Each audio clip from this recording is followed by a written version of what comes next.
Hello, and welcome to the FY 2021 solicitation presentation for the Edward Byrne Memorial Justice Assistance Grant Program, or JAG, provided by the South Carolina Department of Public Safety's Office of Highway Safety and Justice Programs.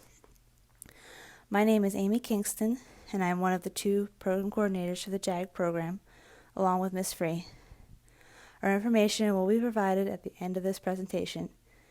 We are available at any time for any questions or technical assistance inquiries, as well as a one-time review of your JAG application.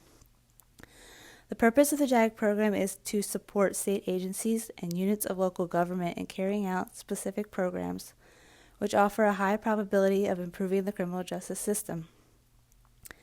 JAG funds may be used to provide additional personnel, equipment, supplies, contractual support training, technical assistance, and information systems for criminal justice purposes.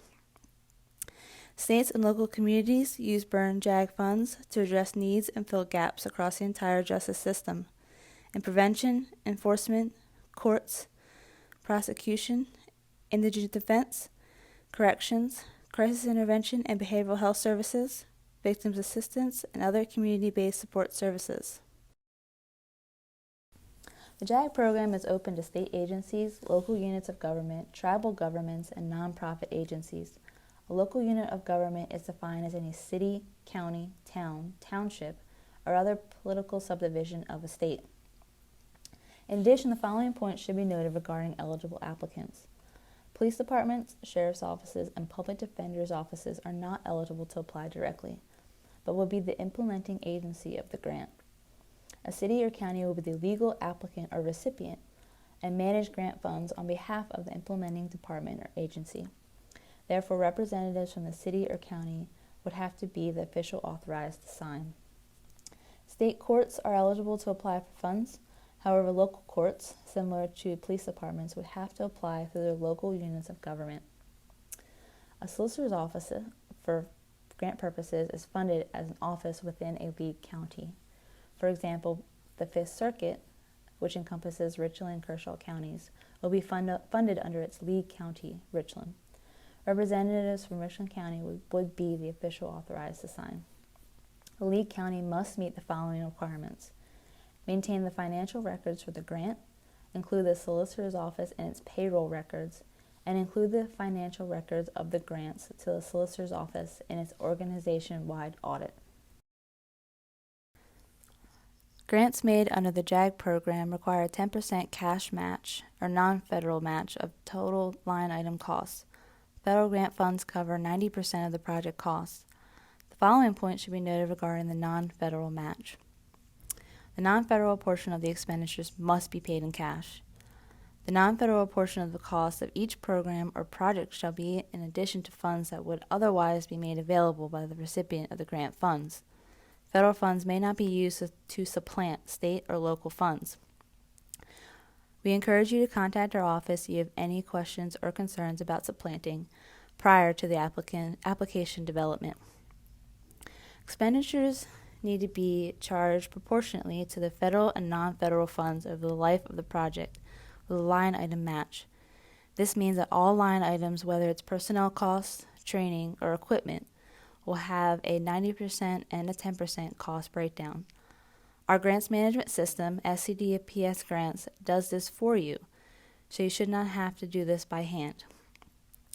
Projects may be funded on a yearly basis for a period not to exceed 3 years based on an annual evaluation of current year grant performance. Exception to this policy are multi-jurisdictional task force projects, which are eligible for a maximum of 5 years of funding. However, funding for these projects are also considered on a yearly basis, based on an annual evaluation of the current year grant performance and availability of federal funds. There is never a guarantee of continuation funding for any program or project. To expand or enhance an existing program, the current level of program activity must be maintained. Allowable expenses under the JAG program are personnel, training as a component of an overall program, equipment, and supplies. If they are related to the authorized program areas, all expenditures must be related to the implementation of an actual program. This program must be defined in the program narrative sections of the application. All grant-funded personnel must have 100% of their time dedicated to grant activities. See the non-supplanting provisions in our application guidelines and procedures. JAG funds may not be used directly or indirectly for security enhancements or equipment for non-governmental entities not engaged in criminal justice or public safety. Additionally, JAG funds may not be used directly or indirectly to pay for any of the following items, unless extraordinary or exigent circumstances exist, making them essential to the maintenance of public safety and good order. Vehicles, vessels, or aircraft, luxury items, real estate, construction projects, or any similar matters are unallowable expenses under the JAG program, with the exception to police cruisers, boats, and helicopters that are allowable vehicles under JAG. Please contact Amy Free or myself for a complete listing of prohibited expenditures under JAG. In general, JAG funds are used for personnel and/or equipment, supplies, contractual services, training, technical assistance, and information systems for criminal justice for any one or more of the following program areas: law enforcement, prosecution and court, planning, evaluation, and technology improvement, corrections and community corrections, drug treatment and enforcement, prevention and education, crime victim and witness, mental health and related law enforcement, and corrections. In the past, JAG has funded programs for specialized investigation and prosecution, as well as equipment for law enforcement, forensics, and correctional institutions. Last year, as many may remember, our office was tasked with creating a comprehensive statewide strategic plan as required by the Office of Justice Programs Bureau of Justice Assistance. Some of the requirements for that plan were: the plan must include details of how grants will be used to improve the administration of the criminal justice system, and a description of how the states will allocate funding within and among each of the 8 JAG program areas. As you may remember, our office conducted a survey in 2019 to better understand the state's priorities. The results of that survey were shared last year during our solicitation workshop. The results of that survey showed that law enforcement, prevention, education, and mental health programs were the top 3 priority areas for funding. The only program area that South Carolina has chosen not to address through the JAG program is crime victim and witness programs. If your agency is looking for funding in that area, the Crime Victim Assistance Grants at the Attorney General's Office has several grant programs that are specific to victim services. Before I present the new state priorities, I would just like to thank all of the agencies that shared information and or spoke with us during the past year about these program areas. We learned quite a lot about existing programs and funding gaps. It took some time and a lot of coordination, but I would like to now share with you all South Carolina's new JAG funding priorities. The next 2 slides are to highlight our new state priorities and hopefully provide some examples and or resources on how to apply for each. First being law enforcement and or prosecution and court programs that focus on at least one of the following: gangs and violent crime investigation or enforcement, narcotics, domestic violence, or school resource officers. This can include specialized investigators and or prosecutors, multi-jurisdictional task forces, or similar programs. Next being equipment, technology enhancements that focus on either officer safety or local or state forensic. Officer safety equipment can be a number of choices. The obvious are vests, radios, tasers, and similar equipment. These are obvious officer safety pieces of equipment. Other equipment such as vehicles, which I know we're going to get a lot of questions on, can also be seen as an officer safety equipment grant, so we will use that as an example. For a vehicle grant, you're still going to have to provide a listing of all your vehicles, their make, model, year, etc., and their maintenance and repair records. The added portion of this would be, how is this an officer safety issue? We've seen many applications over the past few years do this really well. They make note of specific officer safety incidents, such as vehicles stalling while on the pursuit or overheating while on the job, leaving the officer stranded. Those would be examples of an officer safety issue, and those are the types of things we are going to be looking for in an officer safety equipment grant. Hopefully this has helped provide you with an example and relieve any questions. However, if you have any questions or concerns, please give our program coordinators a call. The last two priority areas are obviously going to overlap quite a bit, and that is okay. So let's start with mental health. Mental health programs could be in the form of law enforcement-led diversion programs or counseling for law enforcement, or telemedicine programs, assessment, evaluation, treatment, and case management initiatives within detention centers. It is most certainly not limited to these. We encourage you all to think outside of the box, branch out, and work with the other jurisdictions. We also have some example programs here in South Carolina. In the upstate, we have a local crisis intervention team. Officers on this team receive advanced training in dealing with people suffering from mental illness.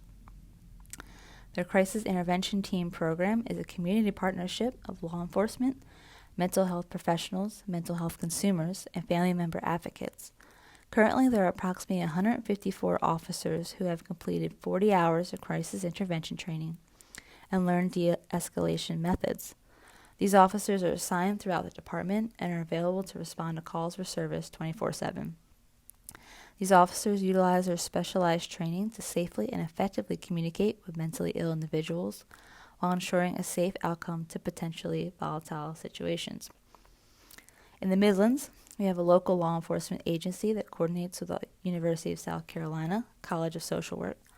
Their program has social workers following up with individuals that have had contact with law enforcement and help these individuals with things such as managing their mental health needs, finding them housing, and reducing further contact with the criminal justice system. We also have several agencies that work with the South Carolina Department of Mental Health's Community Crisis Response and Intervention Program. The CCRI program, also known as, provide on-site emergency psychiatric screening and assessment to individuals experiencing mental health emergencies within 60 minutes of contact with the team. Both the SC Department of Mental Health as well as the USC College of Social Work are both willing to work with other surrounding agencies. If your agency is interested in working with either one of these programs, please contact your program coordinator. For corrections and community corrections, we also have not seen many applications focus on corrections. We encourage you to also think outside the box, branch out, and work with other surrounding jurisdictions for this one as well. Again, while our state is not currently funding any of these types of programs, we wanted to give some examples of what other states are funding in this area as well. In Iowa, Burn JAG funds are being used to set up telemedicine services for the state's rural prisons in order to assist offenders who are battling mental illness by providing access to psychiatrists and other licensed medical professionals and mental health staff. In Rhode Island, Burn JAG funds support the Department of Corrections Recidivism Reduction Project, which proactively addresses the treatment needs of individuals battling mental illness who are at risk of reoffending, using a multidisciplinary approach.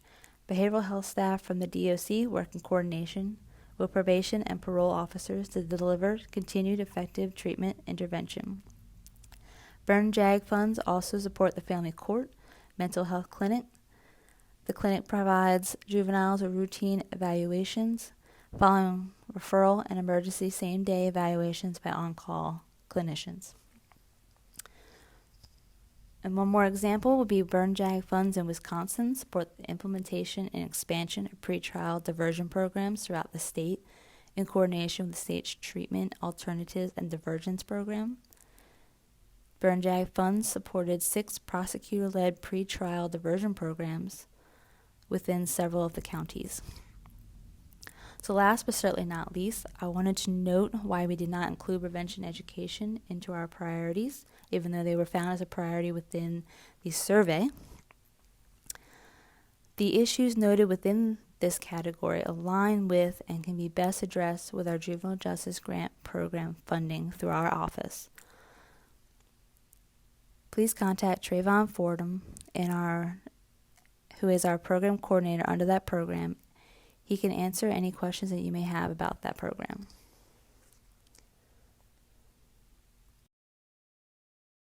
The next 3 slides will highlight special applications that will require additional documentation upon submission. The first being task forces. All grant applications for task forces must include letters of support from all agencies related to or involved in the composition, implementation, and operation of the task force, including the solicitor's office. These supporting documents are essential for consideration of funding and must be included in the application upon submission. Applications for task forces also must be accompanied by a draft of the written interagency task force agreement. No signatures are required on that draft at that time. Task force agreement that has been submitted must be approved by our office to ensure all issues regarding personnel, seizures and forfeitures, and program income have been addressed. All grant applications for drug analysis laboratories must include a statement indicating intent to provide drug analysis services to all law enforcement agencies within their respective jurisdictions. These services should be provided at no cost to the agency. This does not mean that all of your lab services must be provided at no cost. This is only in reference to the grant-funded equipment being requested in your application.